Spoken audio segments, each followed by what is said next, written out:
Roast press box office நேயர்களுக்கு அன்பு வணக்கம். நிகழ்ச்சிக்குள்ள போறதுக்கு முன்னாடி லைக், ஷேர், சப்ஸ்கிரைப் பண்ணுங்க. வாங்க நிகழ்ச்சிக்குள்ள போலாம்.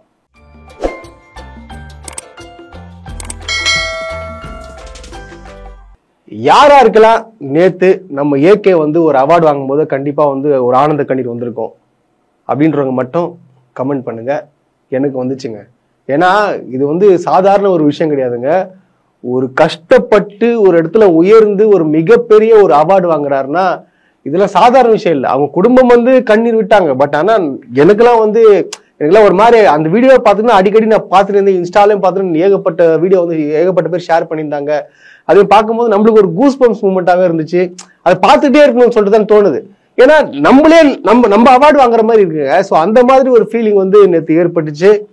நேற்று காலையிலே பார்த்தீங்கன்னா தன்னுடைய குடும்பத்தோடைய வந்து அஜித் குமார் அவர்கள் வந்து கிளம்புனாங்க.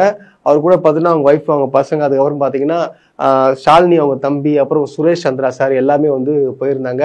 ஸோ போயிட்டு பார்த்தீங்கன்னா அந்த ஒரு மூமெண்ட் இருக்குல்ல, ஸோ நம்மளுக்கே வந்து இவர் சந்தோஷமா இருக்கும்போது அவங்க கூடவே இருந்த பார்க்குறாங்க ஃபேமிலி, அவங்க மேனேஜர்லாம் பார்க்கும்போது எந்த அளவுக்கு ஒரு பூரிப்பா இருந்திருப்பாங்க. சுரேஷ் சந்திராலாம் அவர் பார்த்தீங்கன்னு வச்சுங்களேன், அவர் அழ ஆரம்பிச்சிட்டாரு. பாதி அவர் கண்ட்ரோல் இல்லாம வந்து அழ ஆரம்பிச்சிட்டாரு. ஏன்னா யாருக்காக? அந்த மனிதருக்காக.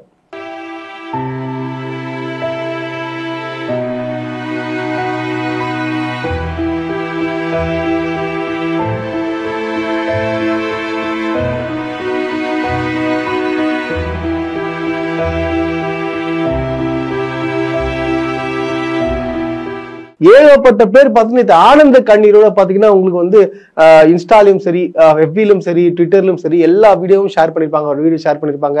ரொம்ப வந்து ஒரு தமிழ்நாட்டுக்கே ஒரு பெருமை கிடைக்கக்கூடிய விஷயத்த வந்து ஏகே அவர்கள் வந்து பண்ணியிருக்காருன்னு சொல்லாங்க. ஏன்னா நீங்க பாருங்க, நீங்க ஆக்சுவலா வந்து இதுக்கு முன்னாடி பாத்தீங்கன்னா ஒரு அவார்டு வாங்கலாம்னு பாத்தீங்கன்னா லெஜெண்ட்ஸ் எல்லாம் வாங்கியிருப்பாங்க. சச்சின் அவர்கள், அப்புறம் பாத்தீங்கன்னா மகேந்திர சிங் தோனி அவர்கள், அப்புறம் பாத்தீங்கன்னா இப்ப அஜித் குமார் அவர்கள். இந்த 3 போட்டோ நான் பார்த்தேன். இந்த 3 போட்டோ பார்க்கும்போது பாத்தீங்கன்னா ஒரே பிரேம்ல தான் இருக்கு. ஏன்னா எல்லாருமே தங்களுடைய குடும்பத்தோட வந்து போயிருக்கிறாங்க. சந்தோஷமா தானே இருக்கு. ஏன்னா வந்து நான் யார சொல்றேன்றது உங்களுக்கு தெரியும். அதை பத்தி டீப்பா போக விரும்பல. நல்லவங்களுக்கு வந்து நல்லதுதான் நடக்கும்ன்றது வந்து இதுவரை காட்டியிருக்கிறாங்க. ஏன்னா மனசு ஒரு கள்ளம் கபடம் இல்லாத ஒரு மனிதர். நடிப்பிலையும் சரி, தன்னுடைய வந்து அந்த எக்ஸ்ட்ரா கரிக்குலர் ஆக்டிவிட்டி சொல்லுவாங்க, விளையாட்டு துறையிலும் சரி சிறந்து விளங்குறார். ஏன்னா அவருக்கு வந்து படத்துல நடிக்கிறத விட பாத்தீங்கன்னா அவருக்கு வந்து பாத்தீங்கன்னா ரேஸ் ஓட்டுறது, ஸோ இந்த மாதிரி விஷயங்கள் தான் ரொம்ப ரொம்ப பிடிக்கும். தொடர்ந்து நடிக்கிறதுக்கு காரணம் யாருன்னு பாத்தீங்கன்னா ரசிகர்கள். நமக்காக மட்டும்தான் அவர் நடிச்சிட்டு இருக்காரு. அவ்வளவு வந்து நம்மள வந்து ஒரு பெருமைப்பட வச்சிருக்காருன்னு சொல்லாங்க. ஆக்சுவலா வந்து இந்த பத்மபூஷன் விருது பாத்தீங்கன்னா அஜித் குமார் அவர்களுக்கு வந்து கொடுத்ததுக்கு எதுக்காக அவருக்கு கொடுத்தீங்க, அவர் என்ன இது பண்ணாரு, எதுவுமே பண்ணல, என்னங்க அது இந்த மாதிரி எல்லாம் பண்றீங்கன்னு சொல்லிட்டு ஏகப்பட்ட விமர்சனங்கள் வந்து போயிட்டே இருந்துச்சு.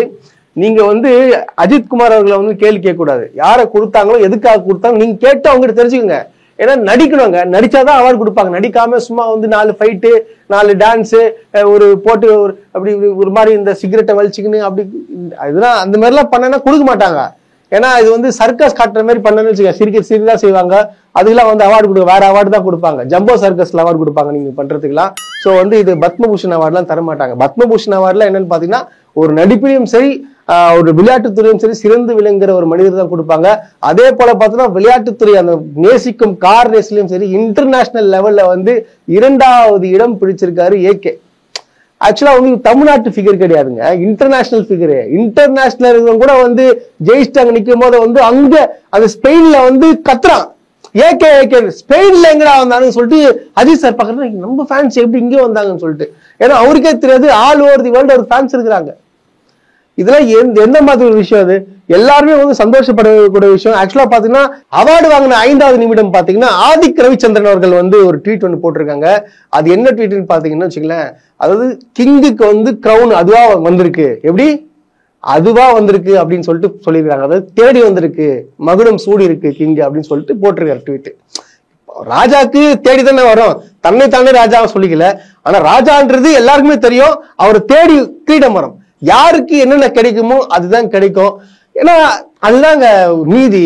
ஏன்னா உழைக்கிறாரு, குடும்பத்தை நல்லா பாத்துக்கிறாரு, அவருக்கு பிடிச்ச விஷயத்தையும் வந்து சிறப்பா பண்றாரு. இன்னும் என்னதான் பண்ணணும் மனுஷன்? இது பாருங்க, அடுத்த படத்துக்காக பேச்சுவார்த்தை போயிட்டு இருக்கு. இது பாத்தீங்கன்னா அக்டோபர் மாசம் வந்து ஃபைனலைஸ் ஆகும். யாரு கூட நடிக்கிறாருன்னு சொல்லிட்டு தெரிய வரும். ஏன்னா பாத்தீங்கன்னா எல்லாரும் ஒரு ரூமர் கலப்புறாங்க, இவரு அவரு நடிக்கிறாரு எல்லாம் இல்ல, இன்னும் வந்து டிசைடிங்கே ஆகல. இதுதான் உண்மையான ஒரு தகவல். அக்டோபர் மந்த்துக்கு மேலதான் வந்து படம் சொல்லுவாங்க. யார் படத்துல வந்து அஜித் குமார் சைன் ஆக போறான்னு சொல்லுவாங்க.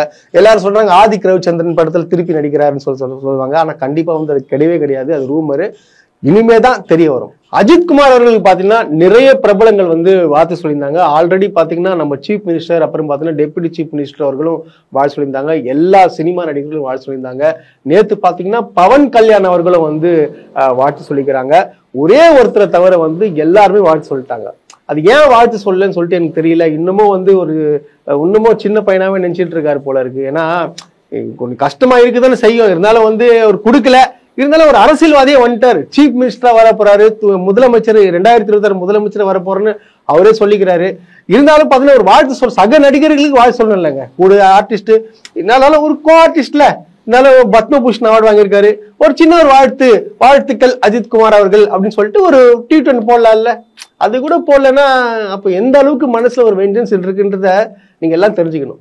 அதுக்கப்புறம் பார்த்தீங்கன்னா சோசியல் மீடியால பார்த்தீங்கன்னா நான் ஒரு போட்டோ ஒன்று பார்த்தேன். அதாவது ஒரு பல வருஷத்துக்கு முன்பு பார்த்தீங்கன்னா அஜித் குமார் அவர்கள் சொல்லியிருக்காரு, கண்டிப்பா வந்து தமிழ்நாடு என்னை வாழ வச்சிருக்கு, கண்டிப்பா வந்து தமிழ்நாட்டுக்கு நான் ஒரு மிகப்பெரிய பெருமை தேடி தருவேன்னு சொல்லிட்டு முன்னாடியே சொல்லியிருக்காரு. சொன்னதை வந்து செஞ்சிருக்காரு. அது பார்க்கும் போதெல்லாம் வந்து நம்மளுக்கே ஒரு பெருமையா இருக்குங்க. சோ அதுதான் உண்மை. சில தற்கூறிகள்லாம் பார்த்தீங்கன்னா சோசியல் மீடியால வந்து கதற ஆரம்பிச்சிட்டாங்க. அது என்னன்னு பாத்தீங்கன்னா, அதாவது அஜித் குமார் அவர்களுக்கு வந்து பத்மபூஷன் வந்து கொடுத்தது பார்த்தீங்கன்னா டிஎம்கே கவர்மெண்டா. ஏன்னா இப்படி ஏன்டா உங்களுக்கு ஒன்னும் முடியலையாடா உங்களுக்கு? ஏன்னா அறிவோட பேசுங்கடா. எப்படிடா ஒரு சின்ன ஒரு ஸ்டேட் கவர்மெண்ட் வந்து பரிந்துரை பண்ணுவாங்களா பிரசிடென்ட் கிட்ட, அதிபர் கிட்ட? ஏன்னா பிரசிடென்ட் எப்பாற்பட்டவங்கடா, அவங்க கிட்ட போயிட்டு டிஎம்கே கவர்மெண்ட் போய் பரிந்துரை பண்ணுதா? அப்படிலாம் இல்ல. அவங்க தான் டிசைட் பண்ணுவாங்க. அதுக்குன்னு சொல்லிட்டு ஒரு தனி குழுவே இருக்கு. இது ஸ்டேட் கவர்மெண்ட் எல்லாம் வந்து தீர்மானிக்க முடியாது. ஃபர்ஸ்ட் தெரிஞ்சுக்கங்கடா.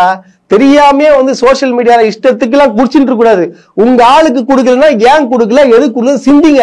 மத்தவங்களுக்கு கொடுத்ததை பார்த்து வந்து பொறாமப்பட்டு ஏதாச்சும் ஒண்ணு ரூமர்ஸ் எல்லாம் ஸ்ப்ரெட் பண்ணி வயிறு எரிஞ்சு சாவாதீங்கடா. வெயில் காலம் நல்லா தண்ணி குடிங்க.